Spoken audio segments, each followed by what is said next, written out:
వేయండి, ఒక్క అవకాశం అంటే ఆయన ఏదో ఇతనిలాగా ఆయనకి ఏదో. మొన్న నేను పైడిపల్లిలో వెళ్ళినప్పుడు ఒక మాట అన్నాడు పులవర్తి నాన్న, అమ్మా నాకు అన్నదమ్ముళ్ళు ఇంకొక మామ బామర్తుళ్ళు అక్క చెల్లెలు లేరు, ఏ విధంగా నేను ఇసుక మాఫియానో ఇంకో మాఫియా చేయను, ఏదైనా కూడా ఇసుక అనేది ఉచితంగా ఇస్తాను, మీకు ఏ సమస్య వచ్చినా మీ బిడ్డగా మీ ఇంటి ముందుకు వస్తాను, మీ సమస్య నా అనుకుంటాను, అందుకనే మీ ఇంటికి మీ నాని అన్నాడు. అంటే మన ఇంట్లో ఒక తండ్రిలాగా, ఒక బిడ్డలాగా, ఒక అన్నలాగా ప్రతి ఒక్క దీనిగా వస్తున్నాడు. కాబట్టి దయచేసి పులవర్తి నాని అన్నరికి ఓటు వేసి గెలిపించి ఎంపీ అభ్యర్థి ప్రసాదరావు గారికి ఓటు వేసి గెలిపించండి. మళ్ళీ చివరిగా చెప్తున్నాను, ఎటువంటి పరిస్థితుల్లో మనము ఈసారి కానీ ఇదే మనకు అవకాశం, ఈసారి కానీ ఆ దొంగని కానీ గెలిపిస్తే ఈ దొంగ ఇంకా మన ఇంట్లో ఉండే వస్తువులు కూడా దోచుకుంటాడు, బీసీలకి ఇసుక కూడా రానికుండా చేసినాడు.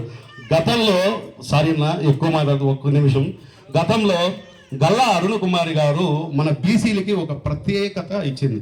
అది మన బీసీలు యాదవాసి ప్రతి ఒక్కరికి తెలుసు. ఎలా అంటే, అయ్యా మేము గొర్రెలు పెంచుకునేదానికి ఊర్లో పెట్టుకుంటున్నాం పాకలు, అంటే ఆడ ఈడ పెట్టుకుంటే ఇబ్బందిగా ఉంది, ఏదన్నా జబ్బులు వచ్చే పరిస్థితి ఉందంటే మన వంకలో బీసీలందరూ దానికి ఒక పాకలాగా వేసుకున్నారు. దాని మీద కూడా ఈ దుర్మార్గుడు పోయి విఆర్ఓలకి ఆర్ఐకి చెప్పి, ఈ దుర్మార్గుడు అంటే ఎవరో మీకు తెలుసు, అరుగుడు కంటే ఒక చెడ్డోడి పేరు ఎక్కువ చెప్తే వాడికి ఆయుష్ పెరిగిపోతుందంట, అందుకని చెప్పలేదు.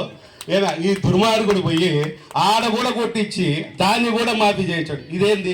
ఇసుక ఎద్దల పనులు మనకుండేది కుటుంబాల్లో, మన బీసీలు కొంతమంది ఎద్దల పనులు ఇసుకెత్తుకుంటాడు.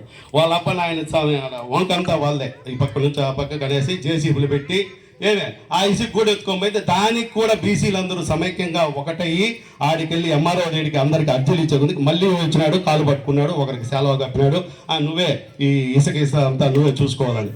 వాడు వంట టక్కరి దొంగ, అంత వంట కేటు, వాడు ఒకటే చివరెడ్డి, వీడు ఒకటే. దయచేసి చెప్తాడా, ఈ దొంగలకు గొడ్డలు ఊడదీసి కొట్టే సమయం ఆసనమైంది. ఇది మన చేతిలోనే ఉంది. ఈ ఓటు హక్కును సరిగ్గా ఉపయోగించుకొని మనకు 2 ఓట్లు ఉంటాయి. ఈ 2 ఓట్లు సైకిల్ గుర్తుకేసి అఖండ మెజార్టీతో గెలిపించి తొందరవాడే అఖండ మెజార్టీతో వచ్చే విధంగా చేద్దాం.